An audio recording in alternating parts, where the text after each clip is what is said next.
मित्रांनो, बऱ्याच लोकांची रिक्वेस्ट येत होती की ऑप्शन ट्रेडिंग बेसिकवर व्हिडिओ बनवा। ऑप्शन ट्रेडिंग काय असते, ऑप्शन ट्रेडिंग कसे करावे, सी म्हणजे काय, पी म्हणजे काय। तर या व्हिडिओमध्ये आपण ऑप्शनचे बेसिक बघणार आहोत आणि ऑप्शन ट्रेडिंग कसे करावे याचे लाईव्ह एक्झाम्पल बघणार आहोत। मी पूर्ण प्रयत्न करेल की तुमचे ऑप्शन ट्रेडिंग बद्दलचे सर्व डाऊट या व्हिडिओमध्ये क्लिअर होतील। त्यामुळे व्हिडिओ शेवटपर्यंत नक्की बघा आणि काही प्रश्न असतील तर कमेंट करून पाठवा। सर्वात इम्पॉर्टंट गोष्ट म्हणजे व्हिडिओ बघताना पेन आणि नोटबुक जवळ ठेवा आणि नोट्स काढा, जेणेकरून तुम्हाला चांगल्या प्रकारे समजेल। तर ऑप्शन म्हणजे काय?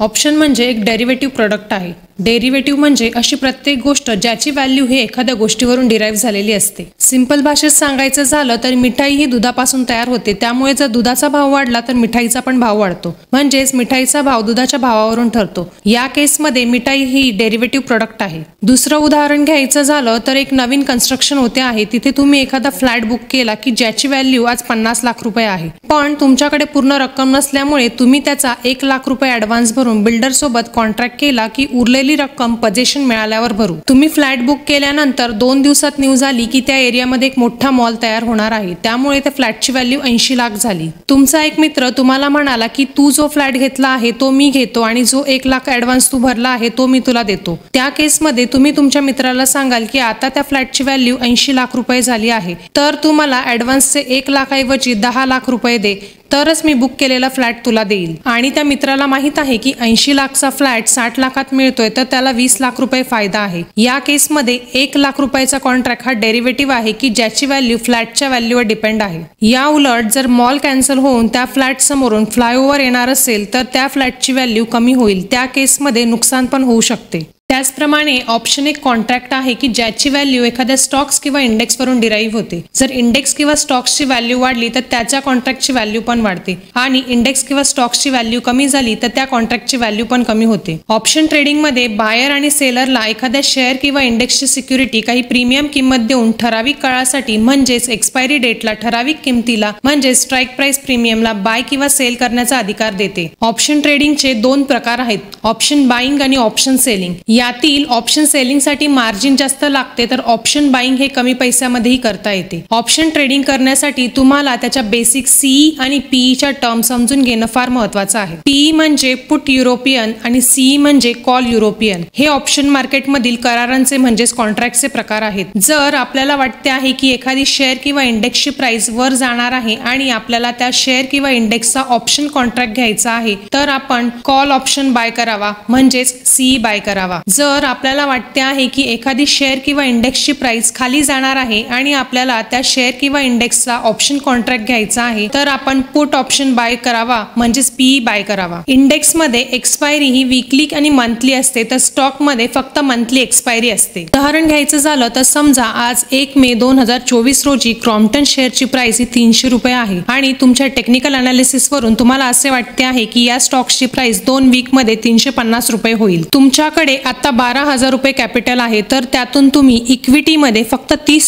शेअर घेऊ शकता। शेअरची प्राइस जर 2 आठवड्यात 350 रुपये झाली तर तुम्हाला 1500 रुपये प्रॉफिट होईल। परंतु तुम्ही क्रॉम्प्टन शेअरचा मे मंथचा 350 व्हॅल्यूचा कॉल ऑप्शन कॉन्ट्रॅक्ट बाय करायचे ठरवले, तर आज 1 मे 2024 ला 350 कॉल ऑप्शनची प्राइस ही 6.5 रुपये आहे व क्रॉम्प्टन शेअरच्या ऑप्शनचा एक लॉट हा 1800 क्वांटिटीचा आहे। या केसमध्ये 350 रुपये ही स्ट्राईक प्राइस आहे, तर 6.5 रुपये ही 350 स्ट्राईक प्राइसची प्रीमियम व्हॅल्यू आहे, तर मे महिना ही एक्सपायरी आहे। तर तुमची कॉल ऑप्शन कॉन्ट्रॅक्ट मधील गुंतवणूक ही 11,700 रुपये झाली। समजा 2 वीक मध्ये म्हणजेच 15 मे ला क्रॉम्प्टन शेअरची प्राइस ही 350 झाली, तर शेअरची प्राइस वाढल्यामुळे 350 रुपये स्ट्राईक प्राइसच्या कॉल ऑप्शनची प्राइस ही 6.5 रुपयावरून ते 12.5 रुपयांवर झाली आणि तुम्ही तुमचा कॉन्ट्रॅक्ट एक्झिट केला, म्हणजेच शेअर मार्केटच्या भाषेत पोझिशन स्क्वेअर ऑफ केली, तर तुम्हाला 10,800 प्रॉफिट होईल। या उलट जर समजा 2 वीक मध्ये म्हणजेच 15 मे ला क्रॉम्प्टन शेअरची प्राइस 290 झाली, तर शेअरची प्राइस कमी झाल्यामुळे 350 रुपये स्ट्राईक प्राइसच्या कॉल ऑप्शनची प्राइस ही 6.5 रुपयावरून 2.5 रुपये झाली आणि तुम्ही कॉन्ट्रॅक्ट एक्झिट केला, म्हणजेच शेअर मार्केटच्या भाषेत पोझिशन स्क्वेअर ऑफ केली, तर तुम्हाला 7,200 लॉस होईल।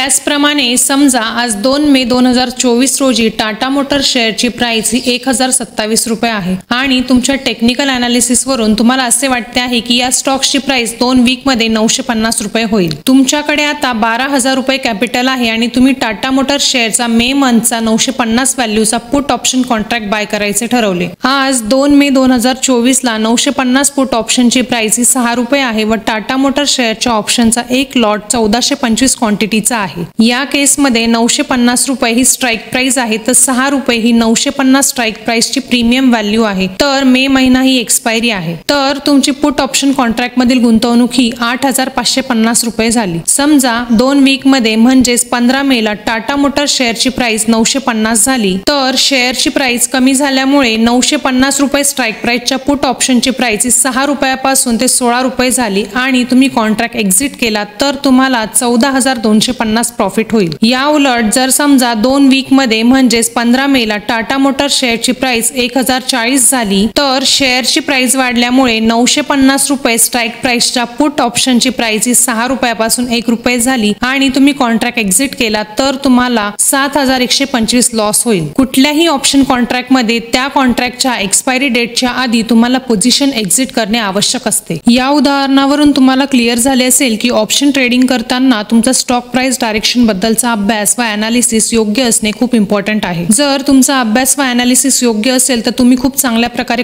प्रॉफिट कमवू शकता। जर तुमचा अभ्यास व अनालिसिस चुकीचे असेल तर मार्केट तुमच्या विरुद्ध डायरेक्शनला मूव्ह करून तुम्हाला खूप मोठा लॉस होऊ शकतो। ऑप्शन ट्रेडिंग मध्ये रिवॉर्ड चांगला असतो पण त्याबरोबर रिस्कही तेवढीच मोठी असते। त्यामुळे ऑप्शन ट्रेडिंग करण्याआधी ऑप्शन ट्रेडिंगचा सखोल अभ्यास, मनी मॅनेजमेंट, रिस्क मॅनेजमेंट याबद्दल माहिती असणे आवश्यक असते। तुम्हाला जर मनी मॅनेजमेंट, रिस्क मॅनेजमेंट याबद्दल माहित नसेल तर तुम्ही आमच्या मनी मॅनेजमेंट किंवा रिस्क मॅनेजमेंट वरील व्हिडिओ अवश्य बघा। याची लिंक मी डिस्क्रिप्शन बॉक्समध्ये किंवा व्हिडिओच्या एंडला टाकून देईल, तुम्ही रेफर करू शकता। आता आपण प्रॅक्टिकली इंडेक्स आणि स्टॉक मधील ऑप्शन ट्रेडिंग कसे करावे ते झिरोदा प्लॅटफॉर्मवर बघणार आहोत। आता इथे निफ्टी 50 इंडेक्सची करंट प्राइस 22,384 चालू आहे। आपल्याला असे वाटते आहे की निफ्टी 50 इंडेक्स इथून खाली येईल तर मी याचा पुट ऑप्शन म्हणजे पीई ऑप्शन बाय करण्याचा विचार करेल। समजा मला निफ्टी 22,400 चा पीई बाय करायचा आहे तर इथे सर्च सेक्शन मध्ये मी निफ्टी 22,400 असे टाईप करेल। असे टाईप करतात तिथे बरेच ऑप्शन येतील तर तुम्ही बघू शकता की वीकली आणि मंथली दोघे एक्सपायरीचे ऑप्शन दिसत आहे। यातील मी मे महिन्याचा मंथली एक्सपायरीचा पी म्हणजे पुट ऑप्शनवर टिक करेल। जशी इंडेक्सची व्हॅल्यू चेंज होत आहे तशीच पुट ऑप्शनची व्हॅल्यू पण चेंज होत आहे। आता मी पी बाय करण्यासाठी त्यावर क्लिक करेल। इथे बाय वर क्लिक करणार। इथे तुम्हाला क्वांटिटी मध्ये 25 दिसत असेल म्हणजेच लॉट साइज ही 25 आहे। इथे प्राइस मध्ये मी मार्केट प्राइसला बाय न करता लिमिट प्राइसला म्हणजेच मला हव्या त्या किमतीला बाय करणार। इथे मी हा पी 200 रुपयाला बाय करत आहे। आता ऑर्डर्स मध्ये मला माझी ऑर्डर दिसत आहे। जेव्हा पी ची प्राइस 200 रुपयाला येईल माझा पी बाय होईल। पी 200 ला येताच माझी ऑर्डर बाय झाली आणि आता ती मला एक्झिक्युटेड मध्ये दिसत आहे। बाय झालेला ऑप्शन हा मला पोर्टफोलिओ मधील पोझिशन मध्ये दिसेल। वरती तुम्हाला प्रॉफिट लॉस ची व्हॅल्यू दिसत असेल। जसे निफ्टीची प्राइस चेंज होत आहे तसेच पीई ची पण व्हॅल्यू चेंज होत आहे। आता पोझिशन मधून बाहेर येण्यासाठी पोझिशन वर क्लिक केले की एक्झिटचा ऑप्शन दिसेल, त्यावर क्लिक करायचे। आता इथे किती प्राइसला पोझिशन सेल करायची आहे ते टाकायचे। समजा मला 202 रुपयाला सेल करायचे आहे तर मी 202 रुपये टाकेल। आता जेव्हा प्राइस 202 ला येईल तेव्हा मी या पोझिशन मधून बाहेर निघेल। समजा मला असे वाटते आहे की प्राइस ही 202 ऐवजी 205 ला येऊ शकते आणि मला 205 ला बाहेर निघायचे आहे तर मी इथे माझी 202 ची ऑर्डर आहे त्यावर क्लिक करून मॉडिफाय वर क्लिक करून 205 टाकेल। तर आता जेव्हा प्राइस 205 ला येईल तेव्हा मी पोझिशन मधून एक्झिट होईल। आता 205 होताच मी पोर्टफोलिओवर बघितले तर माझी पोझिशन एक्झिट झालेली दिसेल आणि 5 पॉइंटने प्रॉफिट बुक केलाय म्हणून 25 लॉट साइज याप्रमाणे 125 रुपये प्रॉफिट दिसेल। या प्रॉफिट मधून बाय आणि सेलचे जे चार्जेस आहेत ते कट होऊन उरलेला प्रॉफिट तुमच्या अकाउंट मध्ये क्रेडिट होतो।